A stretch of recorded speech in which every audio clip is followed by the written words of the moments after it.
most cruel sights you have ever seen cannot match the shock of this motion picture experience. Scalpel slashing, arm twisting, axe hacking motorcycle maniacs.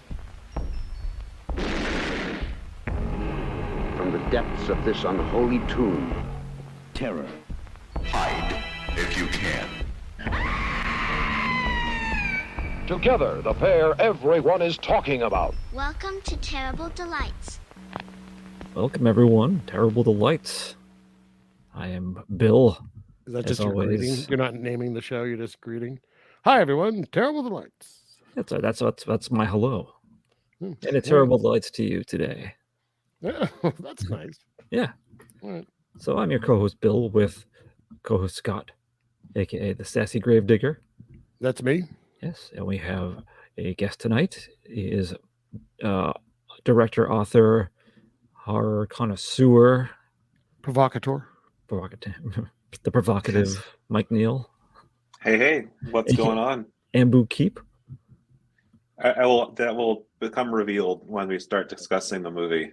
Okay, I'm assuming it's from the movie, and I just don't remember the movie. Yeah, I'm not surprised. It's gonna be a rough show. Yeah. Oh, I don't like you guys. Predicting it now. He's disrobing. I know. He's It's that kind of show. Is that what are you wearing there? Fright rags, creep show. Oh, nice. Great. All right. Yeah, it's awesome. All I could see was a roar. I couldn't see the rest of it. Nice. Which is almost better. I have a Vassar shirt where if I wear a hoodie and I have it unzipped, it says ass. So I've worn that in Zoom meetings before. Nice. This is a clean show. We don't do that here. Sorry, I meant butt. Yeah, thank you. Yeah. So it was my choice this week. This is a movie that I had not seen before and long overdue, and finally seeing it. I know, sorry, I'm disappointed. There's lots of movies like that. You've seen at least one Fulci before, right? I have. I saw, was it The Beyond? I've seen The Beyond. Okay. Yeah, to be honest, pretty good. Yeah. I may have seen, Zombie 2. I've seen Zombie 2, or whatever the hell you want to call it. So I've seen a couple. I think it's Zombie's great. Zombie. Yeah. Well, I like Zombie a lot. So. Right. I think it is officially Zombie 2, though. Yeah. All right, then. But, this is, did I even say the title? I didn't. Yes, I think so. I'll say it again. City of the Living Dead. From the mists of infinity, they come, rising from the cold, damp earth to take what is now theirs. My God, the damn thing's moving! When the moon turns red, the dead shall rise and walk the earth. From the gates of hell, they have finally come. The gates of hell. No one under 17 admitted without parent or certified adult guardian. 1981, aka I always remember seeing it in the video stores, The Gates of Hell. Yeah. Back at Backstage Video. I don't remember seeing this on video. Oh, I saw it on video. Had that distinct, like the not quite a full kind of decomposing skull that was like the eyes were looking up. The Gates of Hell one. Is that what you recall for a VHS cover, Mike? The cover, not quite the movie, but yes, the cover was definitely full of the gate and hell and a really cool looking corpse. Yeah, a little different when you see it, but so it was. I almost gave my rating. Sorry, 1980, not 1981. I'm going to give the IMDb description. We can see if it's a good one. I already read it. Well, let's see. I cheated. A reporter and a psychic race to close the gates of hell after the suicide of a clergyman caused them to open, allowing the dead to rise from their graves. It's actually accurate this week. I wouldn't say they're racing. At one point, she wants to go out for food. We have time. Right. There are some detours. All right. That's fair. Never mind. I take it back. And I mean, the dead rise in like the last 5 minutes. Yes. Well, they're around. There just aren't many of them. Well, they're around. They kind of teleport. They don't rise as much as appear and disappear a lot. I'm gonna. It won't be the first time I say this. I was confused at the powers, I guess, that they had. And now, the ghost of Fulci is going, yes. Yeah, right, exactly. Is that what he wanted? His goal? Absolutely. You ever watch a Fulci movie? The best Fulci movie is still very confusing. Yeah. Look at his Wikipedia photo.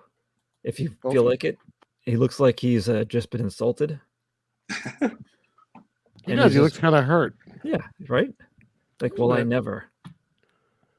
A little bit. Yeah. Yeah. And he also just I don't came get from.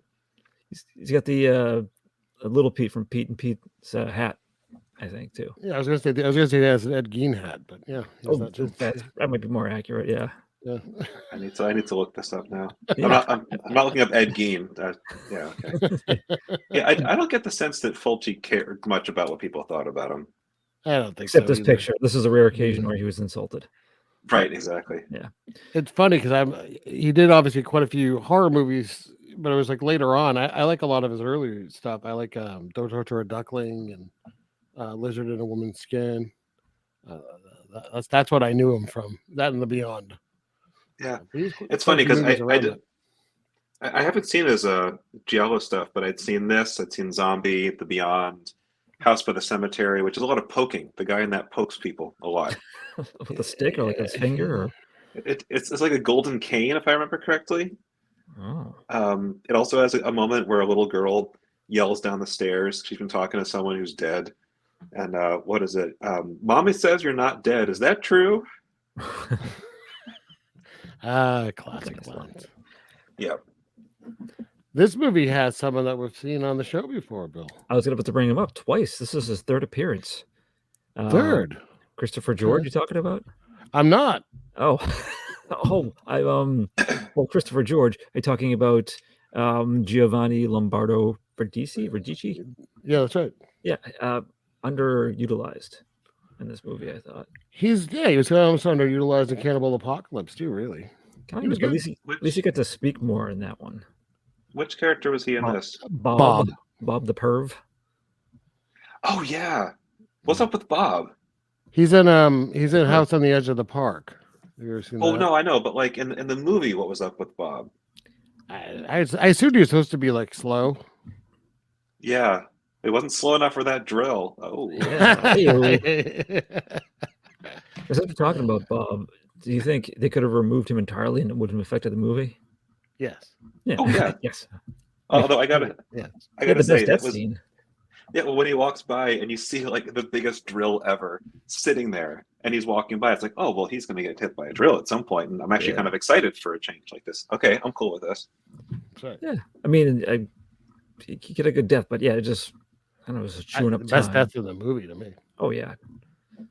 Before we get out of order, I want to go back to Christopher George. Can we circle back around to the old CG for a second? Christopher Rat Patrol George. Yep. Yeah, because so he was in Graduation Day, and then he was in The Exterminator. Have you seen either of those, Mike? I've seen Graduation Day. I've not seen The Exterminator. So are you? It is. It's a good movie. You should check it out. All right. So there, you didn't see it, so I'm gonna guffaw. Oh, at you. Now what? I feel so guffawed at. I will say, and it doesn't really spoil anything if you do see it. And I'm disappointed he didn't do it in this movie too. In The Exterminator, at one point, he's having a phone conversation, or he casually cooks a hot dog with electricity.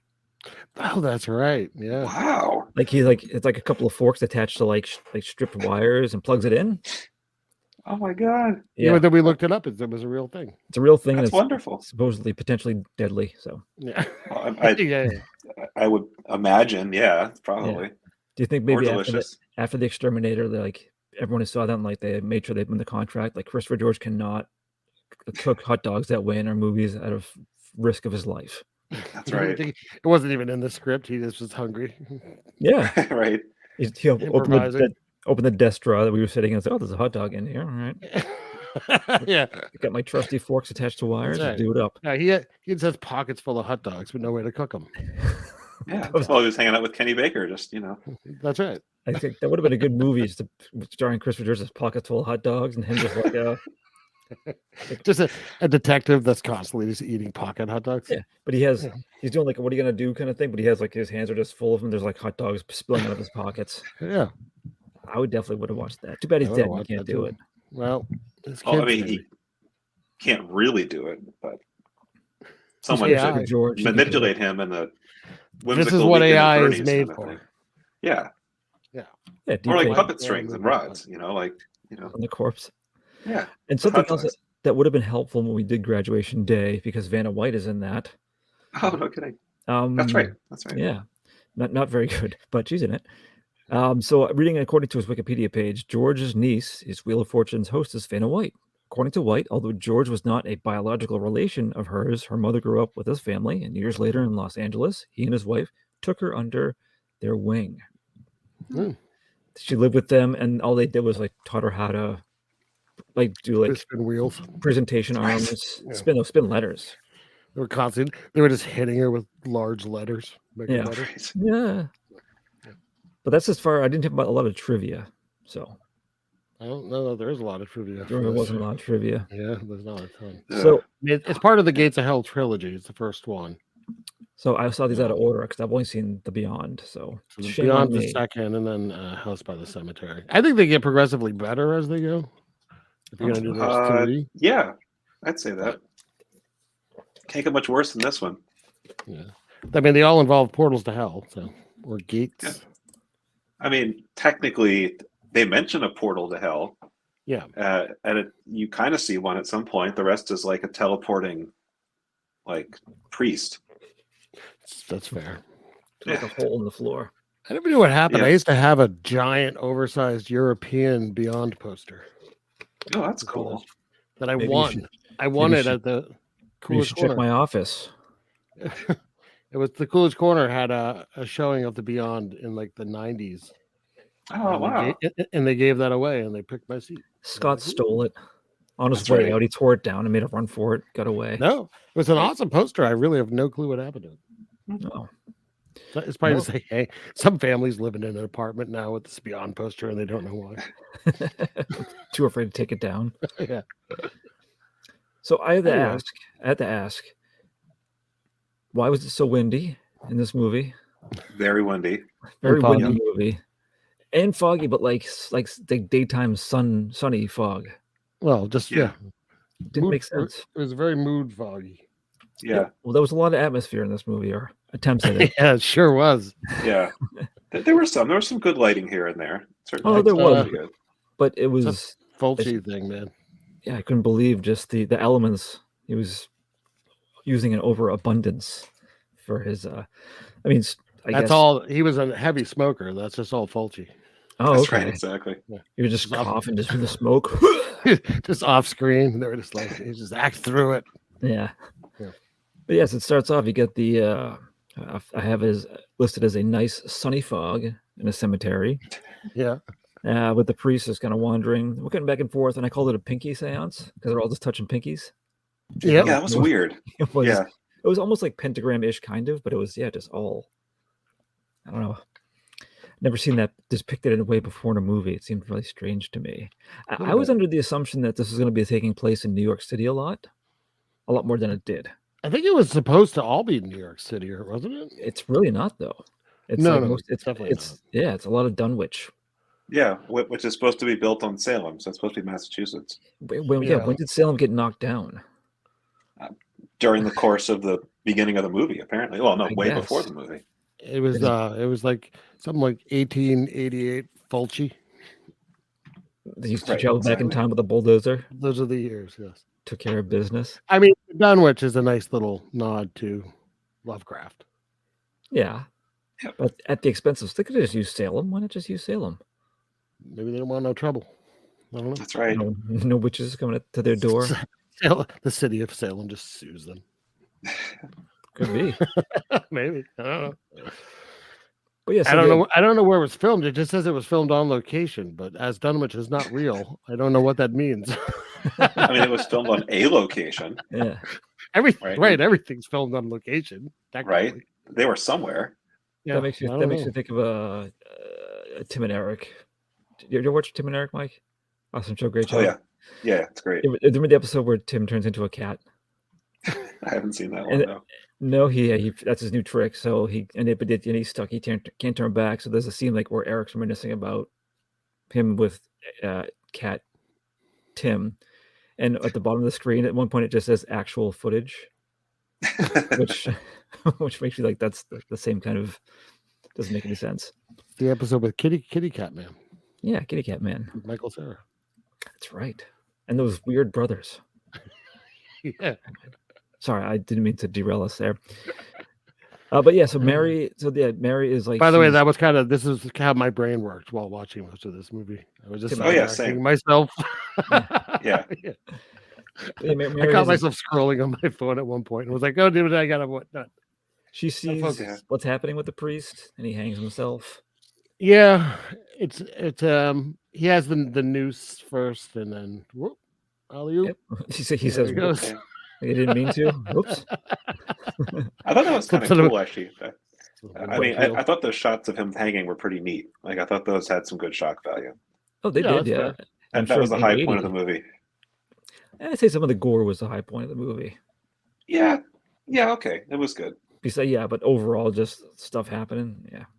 Well, in terms of like being interested and having like possibilities for where this could go, the cool shot of him with the rope tied to a headstone, which made me wonder, what the person buried under that was thinking about having an actor tied to a rope hanging from a tree. They actually dug him up. They had the corpse hand like sign a waiver and then reburied him.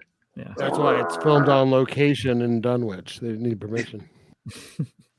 Well, it's easy to raise the dead in Dunwich, obviously, so it's really not that hard to get them to sign a waiver. That's true. So, what I'm curious about here, and tell me what you think on this, is after the priest hangs himself, a corpse immediately rises out of the ground, but they're like buried in like an inch of dirt. Yes. Yeah, like a bunch of leaves. And I was like, oh, awesome, like zombies immediately. This is going to be great. No. Nope. Like, what was that corpse? Was that the one that is that comes about later on and like smothers that woman with like a mix of worms and stuff? No, that's the priest. Oh, the one was at the gas station. The gas station, yeah. It might have been. That would be a plot twist. I mean, it would make sense, but I was confused because I was like, I don't remember seeing that one. But maybe I only know two zombies in this movie, like who they were. One is the woman, and who she was, and then the other is the priest. Like the couple from the car. No, the what's her face? The one who needs psychological help. Yeah. Okay. Because you just said the woman. That's kind of vague because there's multiple. Yeah. It was a movie. And multiple cars. Sandra. Yeah. Sandra or Emily? It was Sandra. Emily is a gas station. No, Emily is. I think she's a gas station victim. Yeah. Okay. But anyways, and then there's the third one, the one who pukes up all her guts, whose name I don't know. So, and something too that was I found a little bit bothersome. It cuts a lot to different scenes. It's like never staying in one place for much time, and it was like, oh, calm down. It was. Did that bother anyone else, or was anyone okay with that? Or this movie bothered me enough that I took a nap 40 minutes in. Wow. I had to tap out. I picked a dandy this week. You did. Scott scrolling on his phone. I watched it this afternoon because I was going to watch it last night.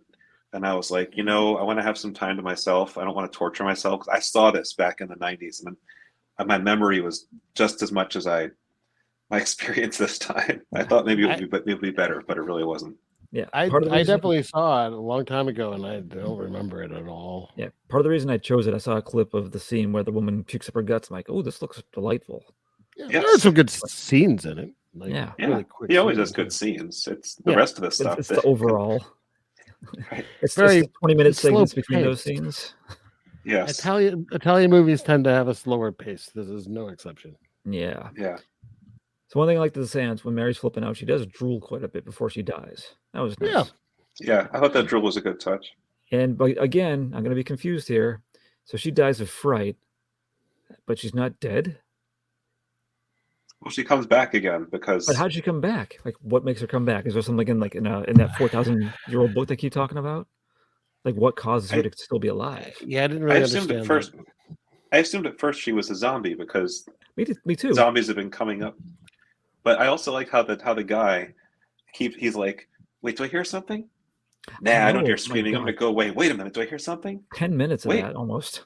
Yeah. And then he finally goes back. He's like, did I really hear scraping and screaming? Yeah. Nah, I didn't. And then he goes in. You kind of expect him to pull out like a sandwich and sit down and just eat it right. time. Yeah. He takes out a book, takes out a pipe, So she's essentially being buried alive, but no doctor check on, see if she's dead first. I mean, she also clearly was not embalmed. Yeah. No. And why was there a mirror in the coffin? Is that a thing? I saw that.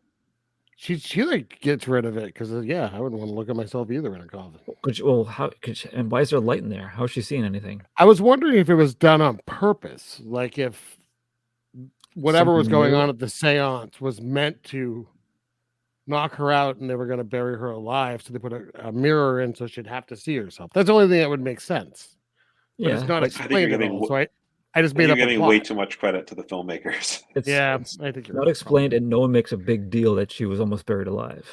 Or that she's dead. And there's no. I found it funny how that cop comes in and he's asking if they're using grass. Yeah, I know. I love that. The terminology. But then, I mean, what cemetery just leaves like bodies out? Yeah, too. When we get there, they're sitting on they're exhuming a corpse for some reason, and they're just like stepping on the fucking skeleton. Yeah, and eating their lunch over it. Yeah, like, and what? Reading and then they just leave. Right. It's very strange. Yeah, shift's over. Yeah. So that was believable, actually. I believe that. I believe that's believable. Yeah. So was there a funeral, and this is post-funeral, and now they're going to put her in the ground? But they didn't finish the funeral. They were just like, just leave the body. We'll come back and finish it later. The priest is mid-prayer, and he's like, "Yeah, union rules, gotta go." That's right. His watch, yeah. Ashes to dinner times. Yeah. I like how Christopher George's character is Peter. I like how he casually leans on the coffin and taking notes about what. Yeah, I know. It's great. Yeah. When he opens it up too, he knows she's in there screaming. Why does he keep almost killing her with the pickaxe? Right at the face. Oh, I know. Like, what is happening? Like she's not already terrified enough that she's like buried alive and can't breathe. It drags us out so much. Like we watched it go in on the left, on the right, close, and then in the middle. Like, what are you doing? What would have helped is if they did in the middle and she was like cross-eyed looking at that going, yeah. Yeah, it would be. This movie's in 3D. That's the only 3D effect they have. Yeah. Yes. And do you know she was also only buried like 1.5 feet in the ground when they lowered her? Well, they stopped because it was like lunchtime. It was like union. They lowered the coffin. They started burying her. They didn't lower it. That's as far as it was going to go. Too many questions. They stopped for the day because they were unionized. I don't know. Is that like Fulci's dig at unions? I didn't really quite. I mean, maybe they were digging the hole the day before, and then they had to clock out and only got like 2 feet down, and then the next day they're like, "Well, I'm not going to dig anymore. It's a hole. We're going to bury someone." Like, you imagine this tiny cemetery has 2 full-time grave diggers, and they can't manage to get a body buried in 2 days. Well, I mean, technically, they dug down to a body, the one that was just lying there as a skeleton. That's right. Unexplained. Yeah, that's true. And there was like no coffin for that. It looks like it's like a body buried in the ground. Yeah, they're just stuck in there. I don't know. I didn't really understand that. Right. Why is it being exhumed, and why would they trust these 2 idiots to do it? To sum it up, we're all very angry about this scene. Just angry about the movie in general. It was a little maddening because it doesn't really make any sense. Yes. Especially because it's supposed to be like here. It's supposed to be somewhere between like New York and Massachusetts, Yeah. I don't know. Anyways, so during this too, they keep coming back to this diner in Dunwich where the bartender, the owner, is like, it's a load of phooey because they're noticing how the weather is acting weird, and of course it's windy outside. Very diner scenes. It's not a diner. It's like a bar or a diner. It's a bar. Sorry, it's a bar. Some sort of establishment. Yeah. I like this because it's just like 3 grumpy old men. Yeah. Yes. Yeah. Then there's like weird things are happening. Like the mirror breaks, a huge crack in like probably like a load bearing wall. He's just like shoddy construction. Ooh. Yeah. Only when they mention what's going on too. Right, of course. Oh yeah, like the weird deaths. Something happens, they're all just like another drink. Yeah. That was actually the stuff I felt like actually worked in the movie. Was like the cracking wall, the mirror. There's something later where shards of glass make the wall bleed. Like that. Yeah. That's all pretty clever, and actually seems to indicate some sort of gate to some sort of hell, possibly opening more than anything else in the movie. And the bloody drip from the ceiling effect was kind of cool. And Yep. Yeah. Right. That The stuff is bloody- actually somewhat subtle. even the bleeding eyes, I thought was kind of neat. Oh, Yeah, no, that I thought was the good. bleeding eyes were great. Great effect. Yeah, it's very uncomfortable. I think from here we're at the psychiatrist. Is that Jerry? Yeah. And so he's in a session with Sandra, and the only quote I made from the movie is, "When I was 8 years old, I wanted to marry my father." Yeah, that's right. Just like all little girls do. Yeah. And boys in some cases. Oh, sure. Yeah. I'm not here to judge. Yeah. Well, But then- we didn't even say though, by the way, he does indeed rescue Mary, who's fine. I'm sure anyone listening was concerned. Was We Mary should okay? say that though, because they're going to become like an adventure couple. Adventure's a strong word. Oh, I feel like I should jump. Oh, sorry, Scott. Go ahead. A slow travel couple. A mediocre road trip couple. Okay.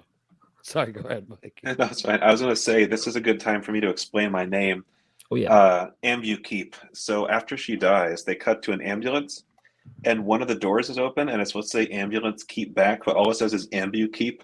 Oh. And I thought it was so funny, and was actually really charmed and enjoying myself for at least about 10 seconds, and that went downhill very quickly. Hey, all about finding the good things. So good for you for finding that. That sounds like it should be like a prescription drug that you see a commercial for with 58 side effects.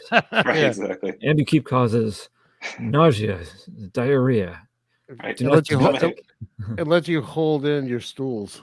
do not take Ambukeep if you're allergic to Ambukeep.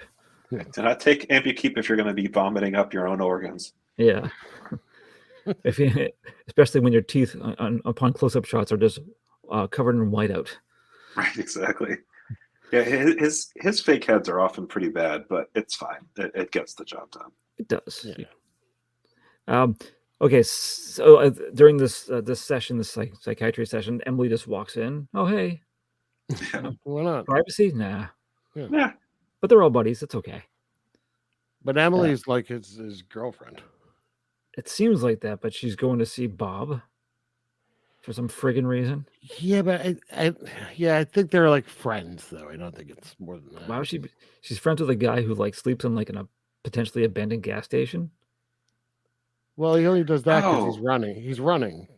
I don't know if He he's runs running a at lot. this- I don't know if he's running at this point. He seems okay. Well, so no, because they mentioned there's another girl that he had been like accused of doing something nefarious. Oh, would you think so? You think he's like kind of in hiding because they? And didn't now check we him? have another strange death, right? Okay, yeah. So we Why have are they like blaming strange, him? right? We have strange deaths, and people are thinking that it's the dude that's a little Yeah. off, that's already been caught with someone. We never explained what that is all about. I need to jump back for a second, talk about Bob when it's super windy and he goes into that abandoned house and there is an inflatable blow-up doll in the fireplace that he just throws and it self-inflates.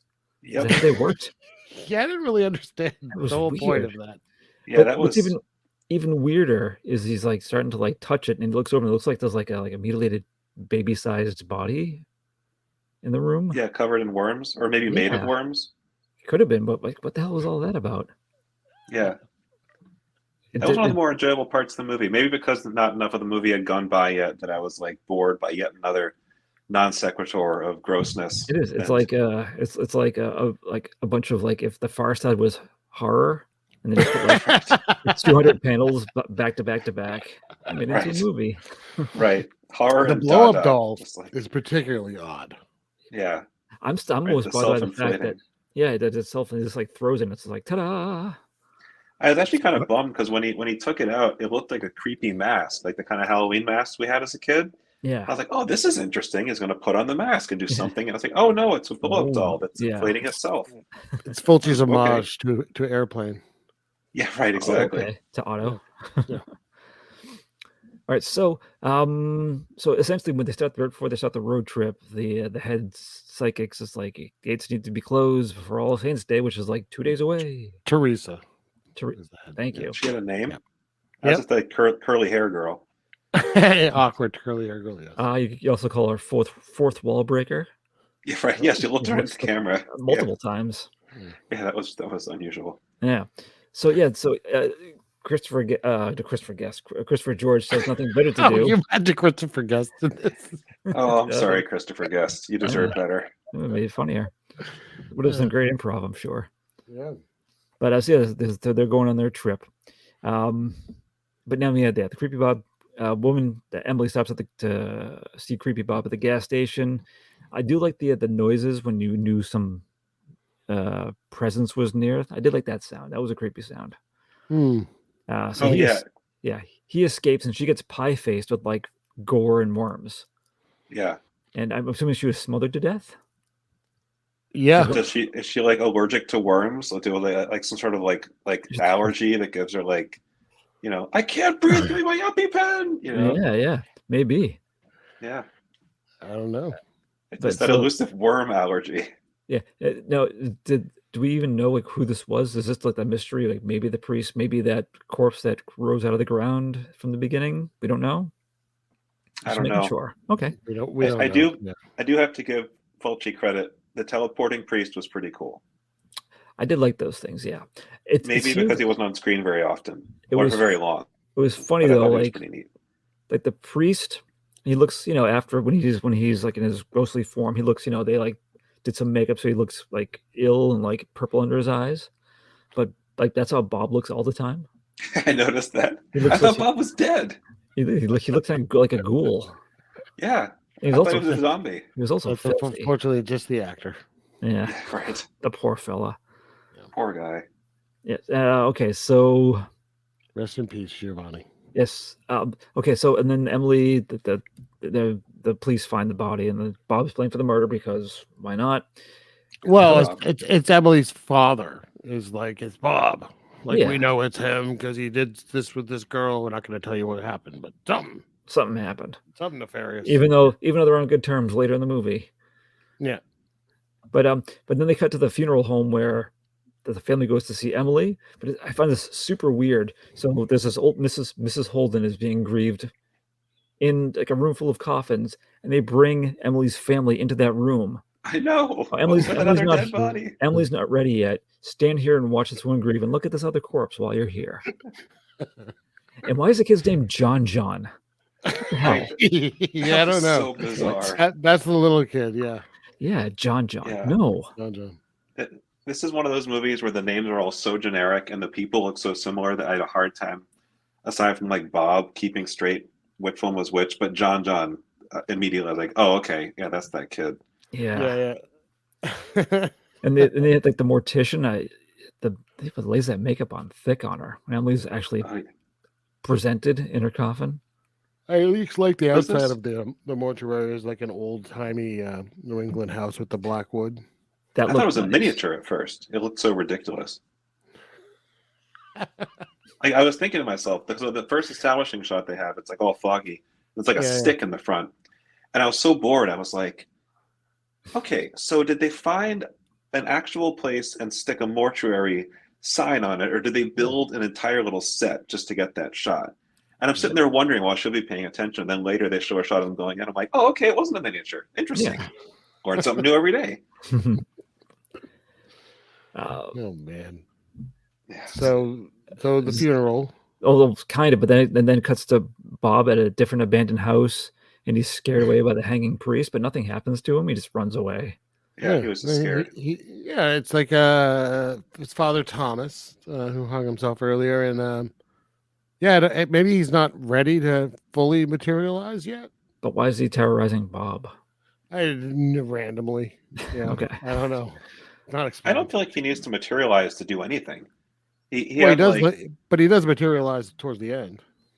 Well, sure, but he stared at that woman and made all those awful things happen to her with his like eye powers. Why does he have to materialize? That happened. He's already got eye powers. Oh, that already happened. Let's talk about that because that's a fun scene. Yeah, I feel like that's happened, and at least one brain's come out. Well, there's I call them the brain squeezes. Yeah, I call them brain grabs. Yeah, brain grab. That's perfect.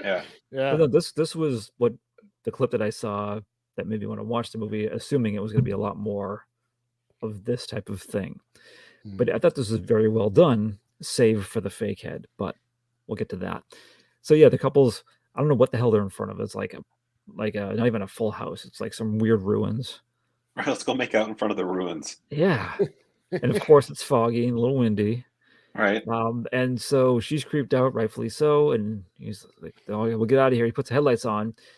And this was one of those cool scenes where the priest in hanging form suddenly appears. Yeah. And comes and goes. And then he's just standing next to the window.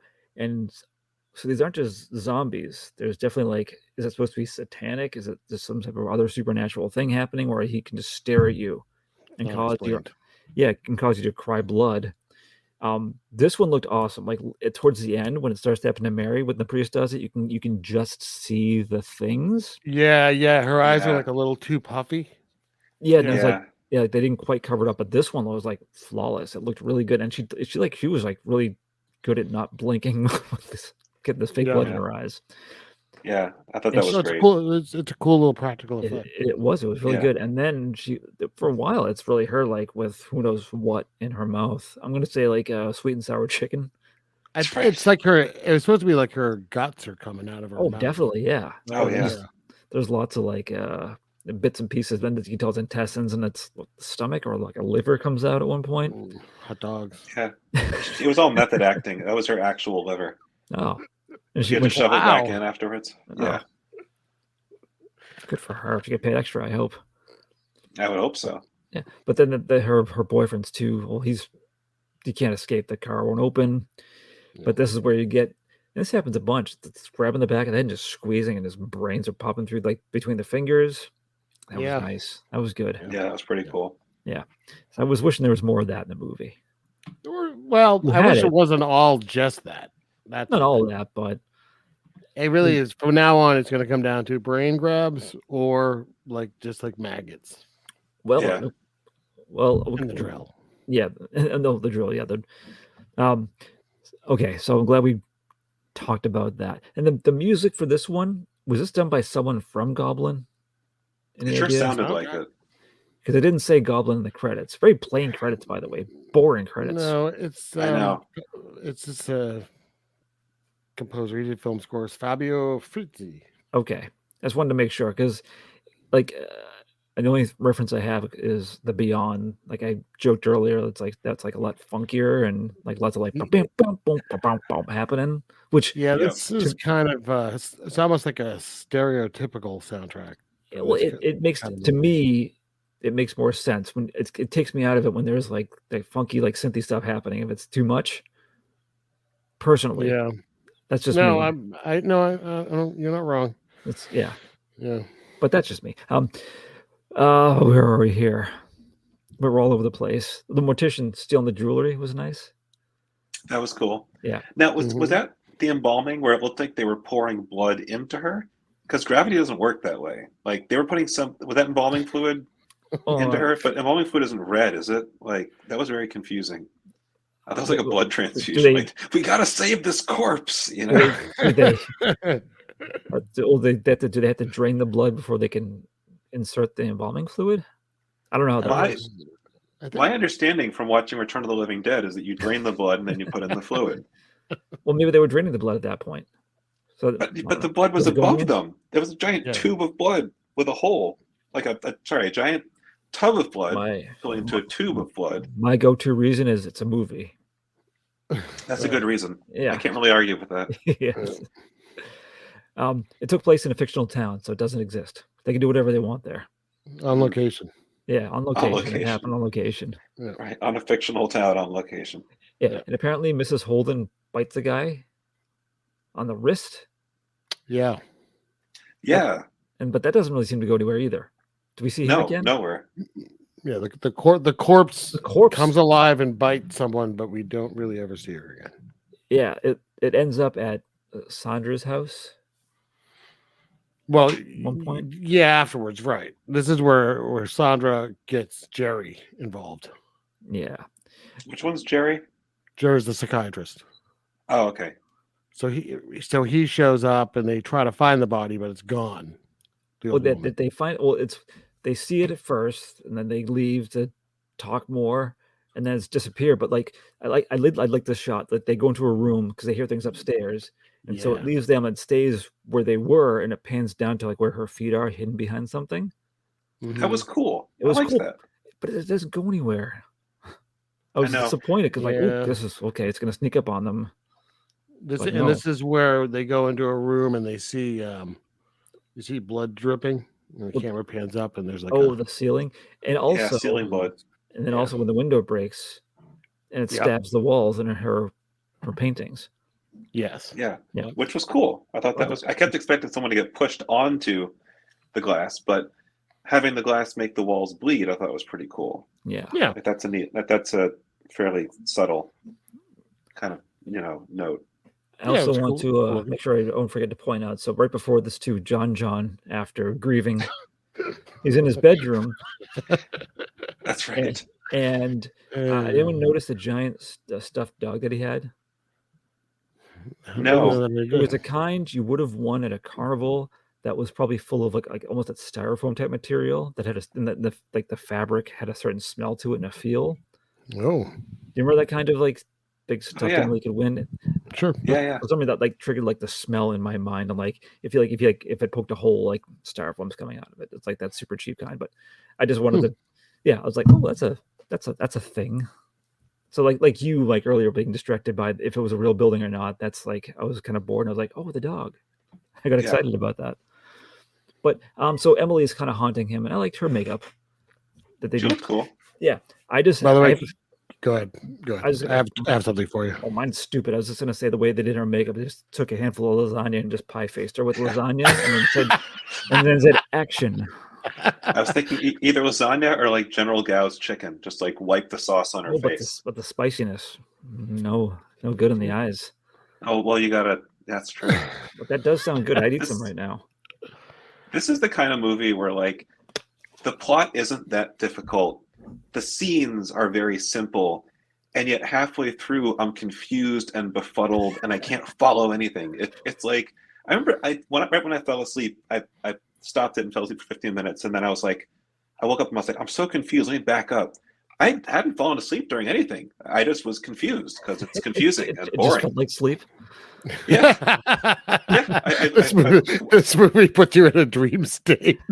It pretty much did. My dreams were much more exciting. So the scene where she's puking up her insides. Yes.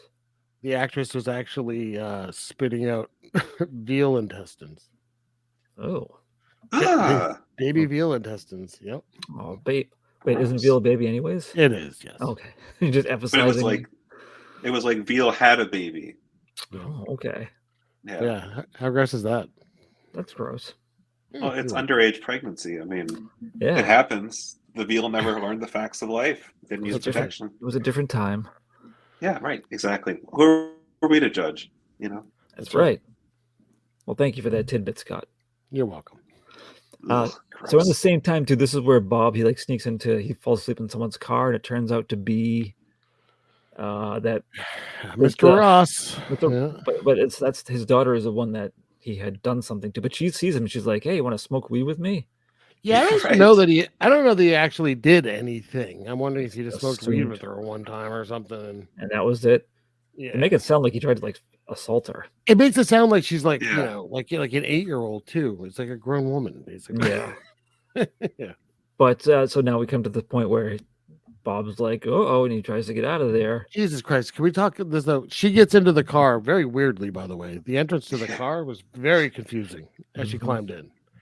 And then they're going to smoke weed out of a grass, bottle. Probably is what they called it at the time. And the father comes in and she panics and leaves, which is thanks for nothing. What is with this overreaction, man? Yeah, he goes nuts. How dare you? I'm gonna murder you, Scott. I got 2 words to explain this. Okay, ready? It's a movie. No, on location. It's a movie. On location. On location. It's on which. All right, fair enough. Never mind. Obviously, you didn't hear as he was putting the drill through his head. He's like, "It's Dunwich." That's right. Anything goes. I love too how Bob runs by the giant drill and just turns it on. There's no safety, no nothing. He just brushes the lever like, Yeah. That's all it takes. It's like the only tool there. Yeah. The only tool, and it is monstrous. It's huge, yeah. But also, so he grabs Bob. He's going to slowly push him towards the So drill, and slowly. Bob doesn't really make much effort to get up, does he? He just goes for like 5 minutes. He's just humming the whole time. Yeah. Yeah. The drill. I will say that was actually effective. I was squirming. That kind of stuff always gets me, where you have the lead up and you can see what's happening, and I was wondering too, is that a real drill that has a function to go down that long track, or was Fulci like, all right, listen to this. I got an idea for a gag. I need a drill and a really, really long track that doesn't serve any purpose. But trust me, it's going to be great. Yeah, maybe. I'm sure it's something practical. I don't know if it was like for auto or furniture making, maybe. Head drilling?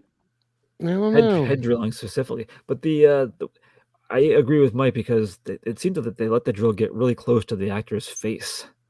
Uncomfortably close. Well, this was actually, I thought, a very cool effect. Yeah, I liked it. Yeah.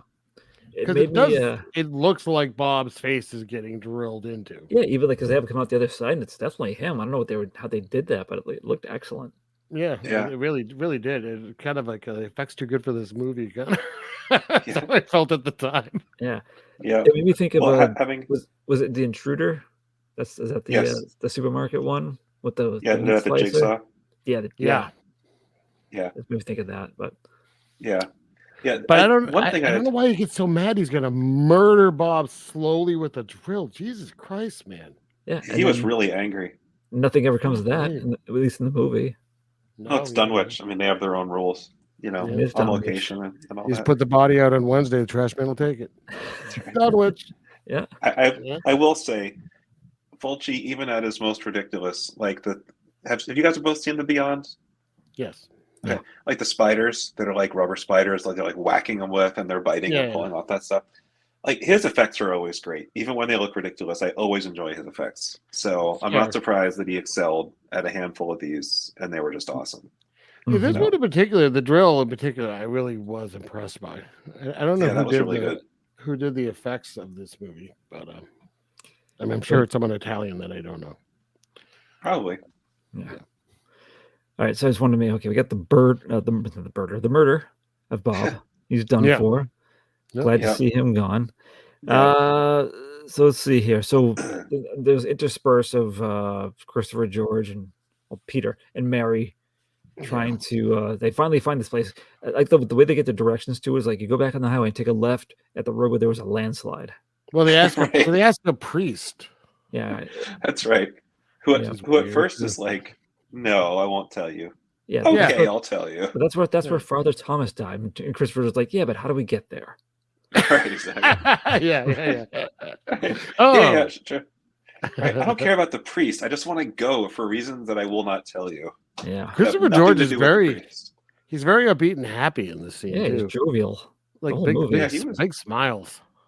He seemed happy in general. Like when they were stuck and when his girl was complaining about stuff and all this, he just seemed like he was happy to do anything. Just generally. I found him quite pleasant, actually. He was one of the highlights of the movie for me, just being himself. But he wasn't doing much at this point. I think his whole purpose was to save Mary from dying in a coffin, but then he didn't do much after that, which is, I think, disappointing because from what I've seen him in, he's entertaining. He was charming. Yeah.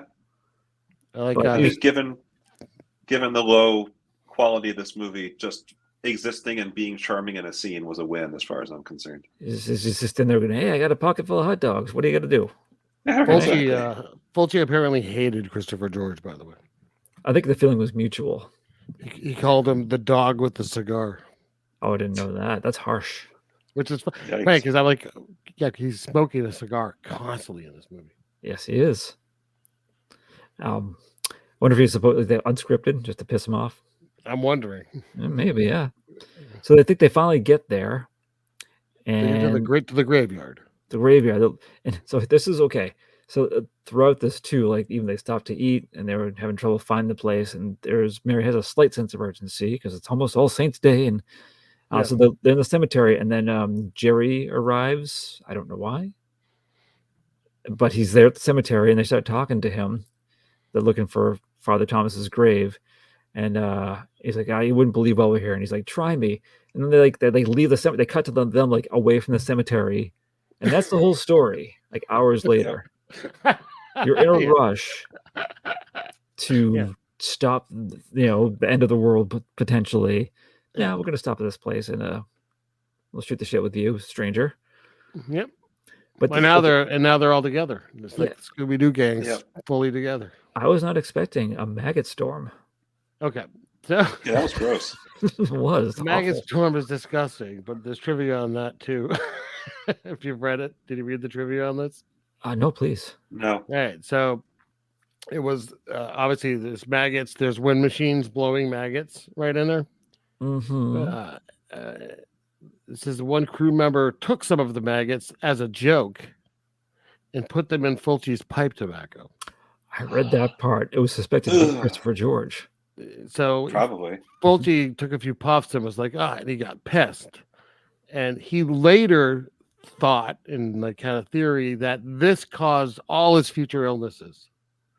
Because he had like viral hepatitis and cirrhosis of the liver and stuff, and he blamed it all on maggots, on this practical joke from 1980. Had nothing to do with smoking or any of that other stuff. Yeah. I thought it was like it's gonna be funny. We put live maggots in your pipe tobacco. It's still gross. Jesus Christ! Now, I thought it was a hose. I thought it was a maggot hose. It did look like it was spraying. Yeah, I said it was fans. What if wind machines? Wind machines. What if they didn't tell the actors that they were going to do that? They're just like, "Oh, you're just going to do dialogue in the scene, and the phone's going to ring." Right. Okay, and then just maggots. Because I noticed that the actress who played Santa throws up, which looked like vanilla custard, which was gross. Yeah, that's pretty nasty. But I was wondering if that was real throw up, possibly, because it lives like in their hair. Like, imagine that. Ugh. Yeah, stuck on their faces with like sticky stuff. Yeah, and they got to make a all over the phone. It made me think too, like the way the guy almost answered was like I don't know what episode, but I know like in a Simpsons episode, like there's like something weird happening, and then Homer answers the phone like yellow, like regular. And let's not call the cops. John, come with us. Yeah. A lot of not cop calling happening. After we just walk through a crime scene. Let's steal the kid. Yeah. But have they gone back to the cemetery yet to go underground or not yet? We're getting there. Let's see here. Actually, my note exactly was John called that Emily killed her parents. Police aren't called. That's what I typed out for that. Yeah. Yeah. So Sandra takes John to her place, but she gets her brain squeezed out by going up the stairs. What is with this? So it's like there's like is it Emily? I think it's Emily. Her? Right, her zombie. By the way, what happened to her skin in between? Lasagna. It was more General Gas chicken. But how about it's both? She shows up in lasagna. John like sees her because he's like, nah. She gets her brain squirrels out, and then she's just gone. I know, like it was strange. He makes a run for it, and then it's the boyfriend from the makeout car, like jumps weirdly off a wall and grabs him. Yeah, for a moment. But that that's right. But it's like he can jump these crazy long distances, but or he can't just like snap your fingers. Yeah, right. I don't know. I think too. I don't know if that was Emily. That might have been the woman from the makeout car because I think Emily is there when John turns the corner. Oh, you might be right. I don't know. I get myself confused. They look alike with the all the makeup effects. Yes, very. But I think the makeout girl had like one like wonky eye, but Emily just looked like angry. Like, I don't like this makeup. That's right. That's fair. I'm hungry and I can't eat my makeup. Yeah, I want to eat my own face. It smells delicious. That's right. Yeah. So at this point, Jerry it's weird. Like Jerry's like, go with the police, and he just stares at. He looks at Emily Zombie, and then he closes his eyes until she disappears. Yeah, that's a thing. That works.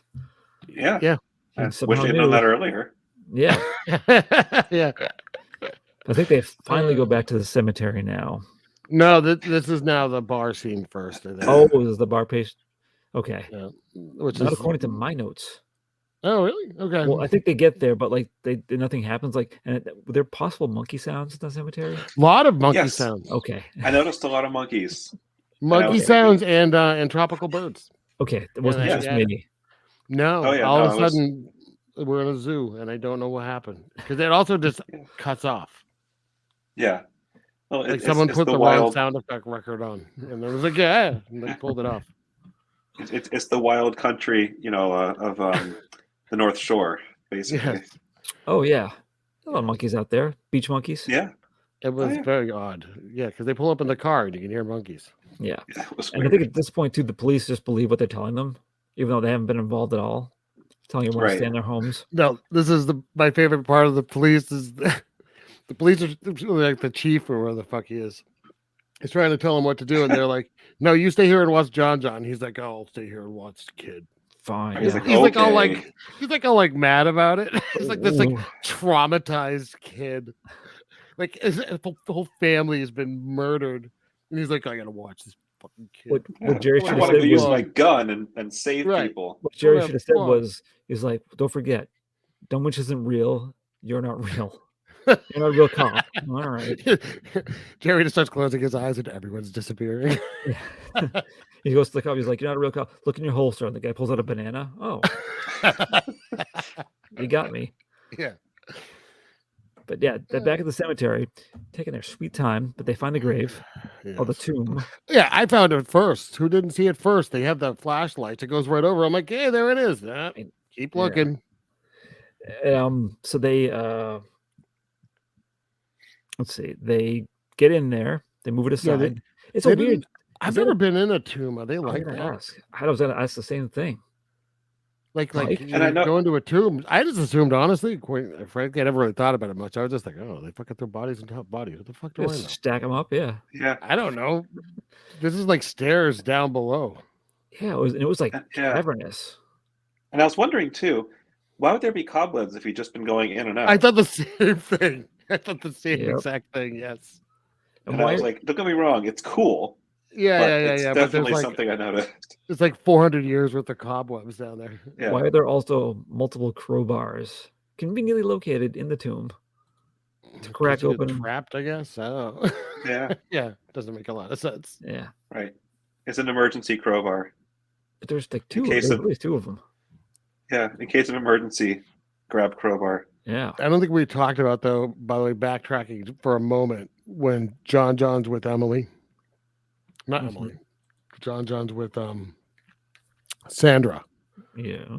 Right. And she's going to get her brain squozed. I liked, rather than a full brain grab, he like peels the scalp back. Yeah. Yeah, that was pretty good. Kind of a cool little gross out. Yeah. It was a little different. I figured we'd mention it. Yeah. Apparently, the director liked scaring Mary with rats. Oh, really?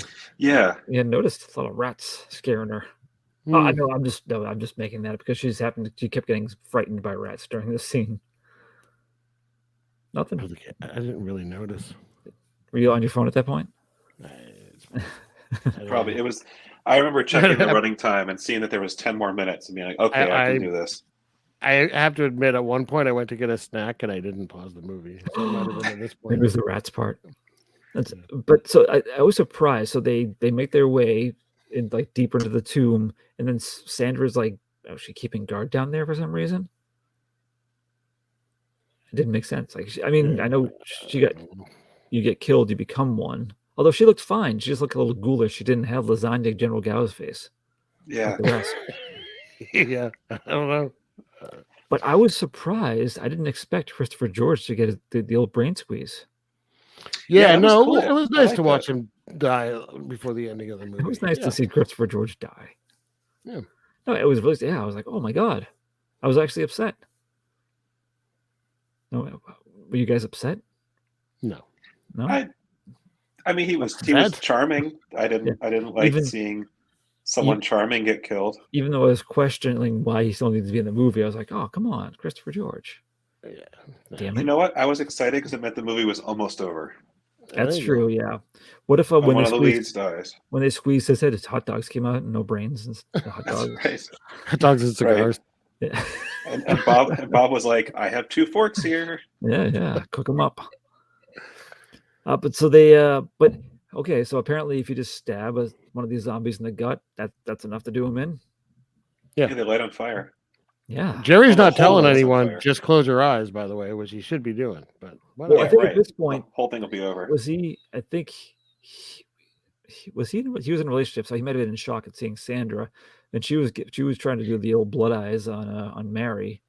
Yes. So I think the old blood eyes. Old blood eyes. But so he shakes it off and he stabs her, kills her. He's upset. He's crying. Yeah. And then they find like this. This is where the actual gate possibly to hell is. Or a fire pit. I'm not sure. It was something. One of the two. By the way, it is already All Saints Day. Oh yeah, that's right. And it's been All Saints Day for a few hours at this point. So yeah, and we do cut back to the bar while this is happening. Oh yeah, and all those guys are dead. Well, this is when we're finally getting at least some zombies.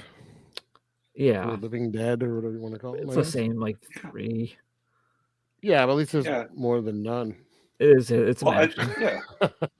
Yeah, I mean, I thought once the fire started and all the other zombies showed up, it was great, and then that was 3 minutes, and the movie was over.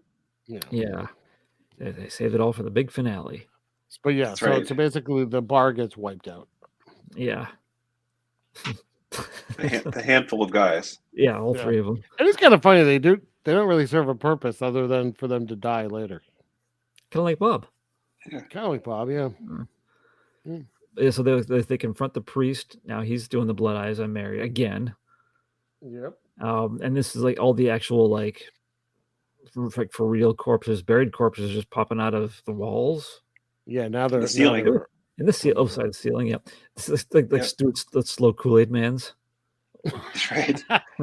Right. But I gotta say, like, whatever they were using for these zombies, they were not good-looking zombies. If you got a good look at them, they're pretty sloppy. Yeah, they are. Yeah. Yep. Dime store masks. Yeah. But so same thing. He finds an actual crucifix, I think. Yeah, like a big wooden one. But he stabs him giant crucifix. He stabs him in the crotch. Puts a hole right in the crotch. He sure does. Oh my god, that's rough. They got him the jewels. The zombie Father Thomas does not like being stabbed to the crotch because he yells. He yells and he becomes ablaze, and everyone else sets on fire. Yeah, everyone burns. Boy, some of these dummies are real bad. Yeah, I know. One of them just kind of like goes like thump, like falls over from the fire. It was just like, yeah, that's pretty bad. Okay, now please tell me if you agree or not. The most confusing part of the movie is the end when they. I like the effect of is it Father Thomas's body that disappears, but it's like weird stop motion.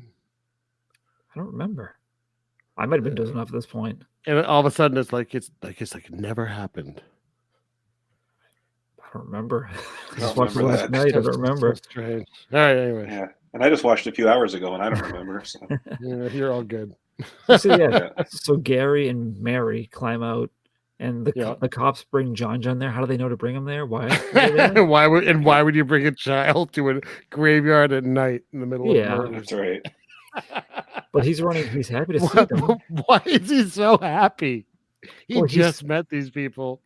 Well, he knows Gary, but he is happy to see Mary. Is it Jerry? Because she rhymes with Gary. Yeah. Gary. He's into rhyming. No, but he's like so. He's just like, I don't care that my family's dead. Like so fucking happy. Yeah, and also, John's parents were like in their 60s. I noticed that. Yeah, super old. Yeah. Whatever. Well, she was just super fertile, basically. I guess, but it's one of the. I didn't think it at first, but like when they got home and when they were like mourning afterwards at home, and like they're old. So yeah, I thought of that too. But so John's running towards them. The cop lets him go. Yeah, and then Mary's just like, hey, and she's like happy, and then just goes, and it freezes on John. Yeah, and the screen starts to like get animated and broken up. Right. Yeah. Yeah. So this is from IMDb. Some say the editor spilled coffee on the footage of the original ending, forcing the crew to improvise. Some say the original footage was meant to be a happy ending, but Fulci changed his mind after shooting completed, and this was the best they could do. I don't believe the second one, because there's no way this is actually the best they could do. If that was the case. Yeah, what the hell? Like, it makes no sense. Makes no sense. Yeah. I don't know, man. I feel like the best they could do is a relative term in this movie. It might have been the best they could do. I don't know. I wouldn't put it past them. All right, fair enough. Yeah, there's no hint or indication of anything bad at this point. Like, nothing like comes up behind Johnny. Sorry, John, excuse me. John, yeah. No one pops up behind. No, Jerry he's happy. Marion. It's not like he all of a sudden like changes his expression or something either. Like he's still like, I can't wait to get there and hug you. And she's like, oh, I can't wait to hug you. Oh no. Yeah. Cut to black. What if post credits it's just that Jerry stepped on Mary's foot as they were getting out of the tomb? Right. That was it.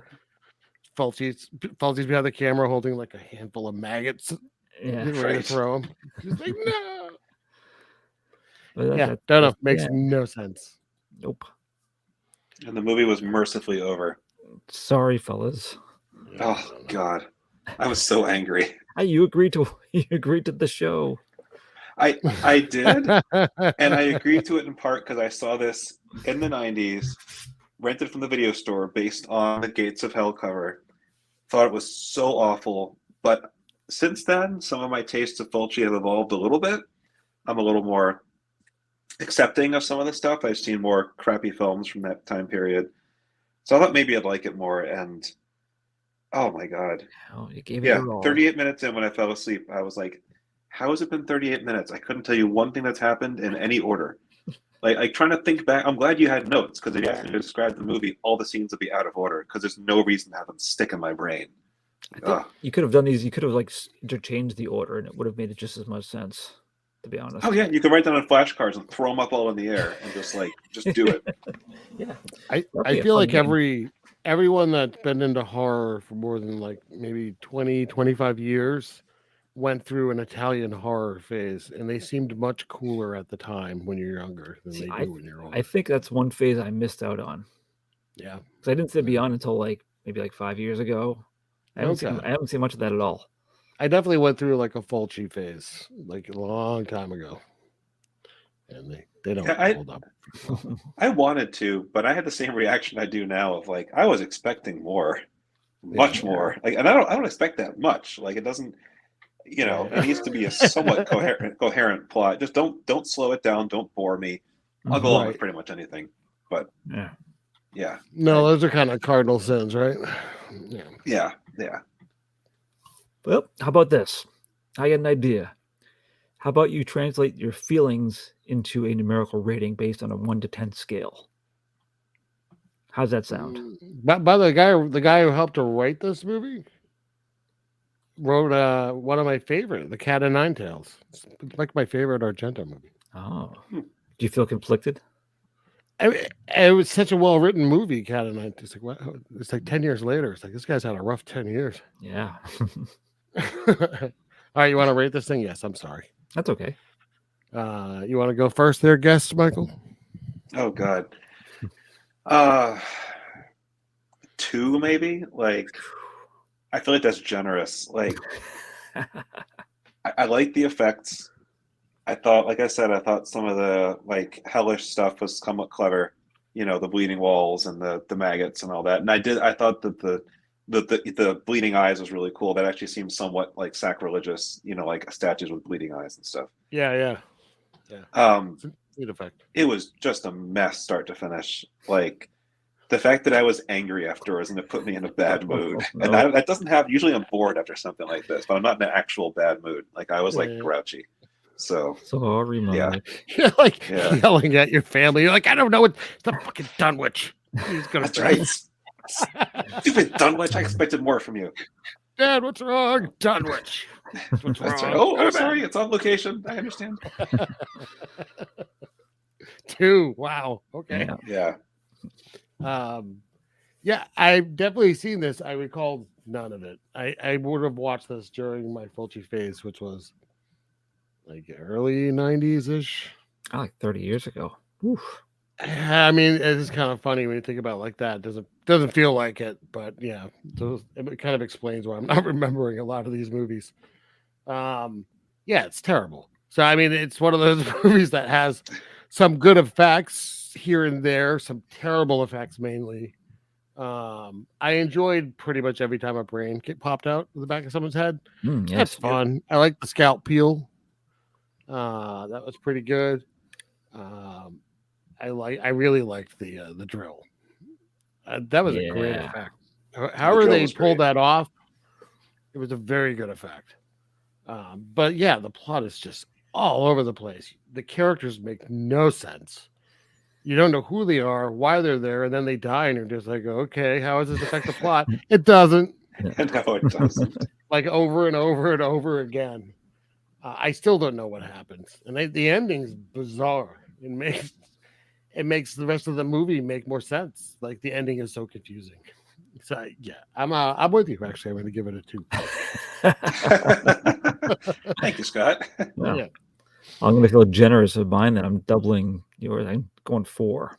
Wow. I thought I was Wow, being, that is generous. Yeah. Jesus. Well, no, I like when something like violent and gory was happening, I was all about it. All the every head squeeze with the brains coming out. The drill was but awesome. you add it all up, it's like 4 minutes out of like a Well, 90-minute movie. 4 for the gore, all right?